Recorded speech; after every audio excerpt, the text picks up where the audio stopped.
Good, happy Tuesday morning. It's Tuesday, November 5th, 2024.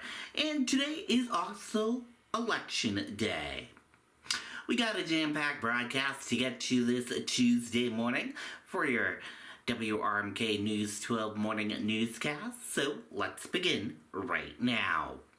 First up, candidates in the race for New Hampshire governor reach out to voters on the eve of election. Let's take a listen to that report from WMUR News 9.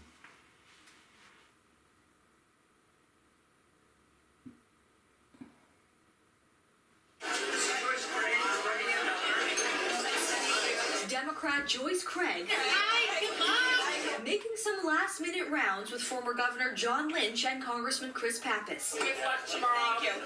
We're good for you. Thank you very much. The former Manchester mayor hitting stops across the state today, hoping that any extra face time with voters might give her the edge in what many are calling the most competitive governor's race in the country. This weekend, we made a ton of stops talking to voters. You know, they know what's on the line. But her opponent, Republican Kelly Ayotte, is hitting the pavement too. Going door-to-door herself on her competitor's home turf. Let's do it. To convince voters that she's the right choice to lead New Hampshire. Meeting as many voters as we can this last day before the election tomorrow. Both candidates hoping their final messages will resonate with voters. They want a governor who can get things done, focusing on the issues that matter most, affordable housing, strengthening our public schools, protecting reproductive rights, and decreasing costs for families. If I have the privilege of being governor, that is what I'm going to do. I'm going to bring people together across the aisle on issues like our economy, jobs, housing. Now tomorrow we'll likely go and see the candidates as they meet with voters again and cast their own ballots themselves. We're live in Concord tonight at the State House, Ariel Metropolis, WMUR News 9. Okay, and there you go on that report.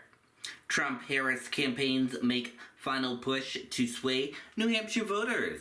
Let's take a listen to that report from WMUR News 9.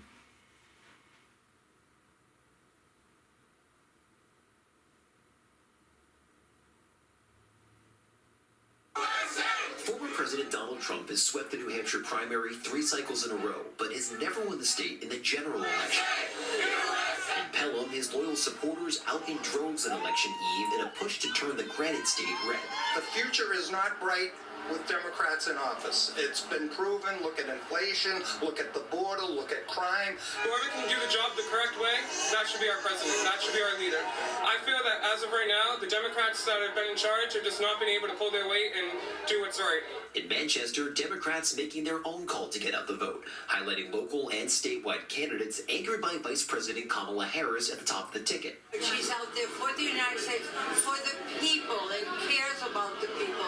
It's a race divided sharply on the issues. Harris supporters pointing to reproductive rights and climate change policy. Trump voters wanting a return to what they felt was a stronger border and U.S. economy under his administration.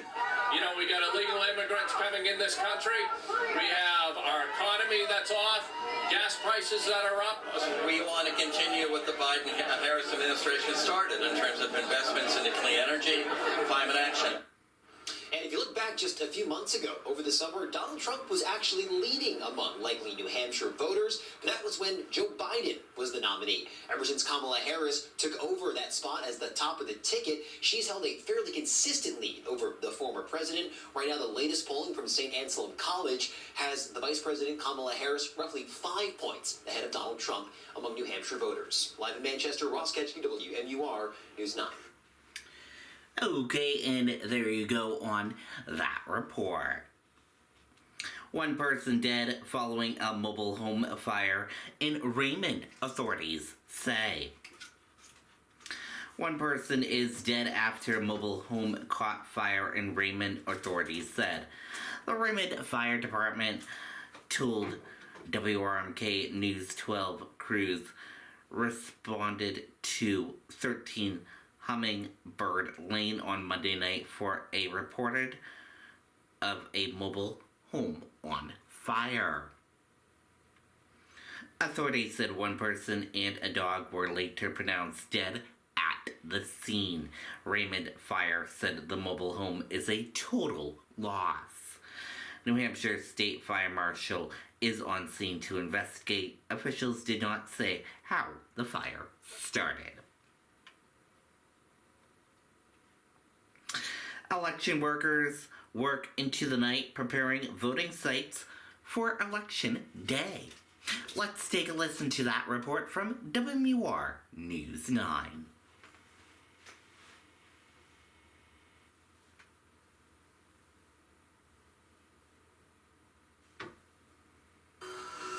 You're going to go to a booth and you're going to choose the booth you want.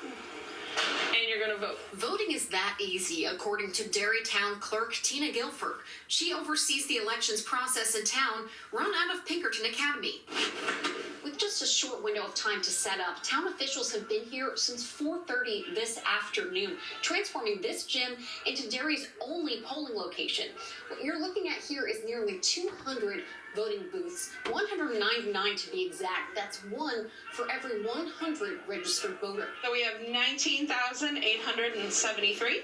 And at this point, I'm expecting them all. There will be about 140 poll workers at Pinkerton helping those voters. Guilford says there are some things people need to know before they head to the polls. Polling location hours vary, so you'll want to check on that timing before you go. As long as you're in line by closing time, you will be allowed to vote. You can also register on site if you haven't already. And if you forget your ID, there's also a process in place so you can vote. There is an affidavit for getting your ID where we take your Polaroid picture if you're already a registered voter. Derrytown moderator Dave Nelson oversees a lot of Election Day operations, and he says the Granite State does a great job of keeping the process simple and secure. The nice thing about New Hampshire is there is always a paper trail because there is always a paper ballot. Guilford says it's been weeks of sleepless nights dedicated to Election Day prep.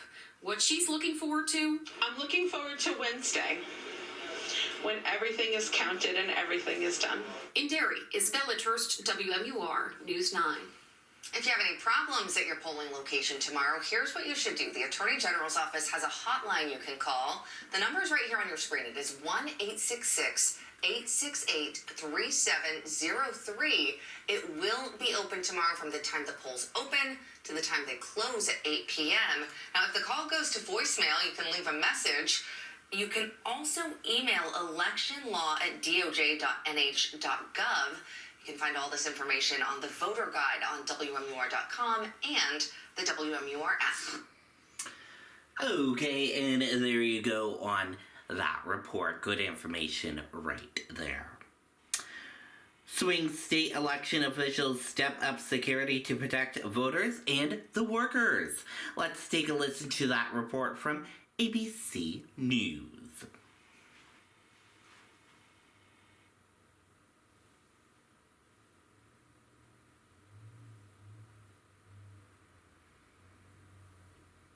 New Lego Star Wars sets. Save the galaxy. Or no? Choose the light side? Choose the dark side? Sets sold separately. Smart devices and set dressing not included. Against polling sites, election workers. In fact, the FBI receiving more than 2,000 threats against election workers since the 2020 election. ABC's Chief Justice correspondent Pierre Thomas tonight on the dramatic new steps, the drones, the bulletproof glass, and the National Guard now on standby. Here's Pierre. Just hours from Election Day, local officials in battleground states tonight taking extraordinary steps to protect the votes and the workers counting them. In Maricopa County, Arizona, where some people showed up with guns during the 2020 vote count, armed guards, drones, surveillance cameras, police on horses, and a SWAT team standing by. In Detroit, the city stepping up security to avoid scenes like this in 2020, when pro-Trump supporters tried to disrupt the ballot counting. This time, officers will be in and around the building, even on the roof. We now have bulletproof glass on the front of our building. We have more cameras.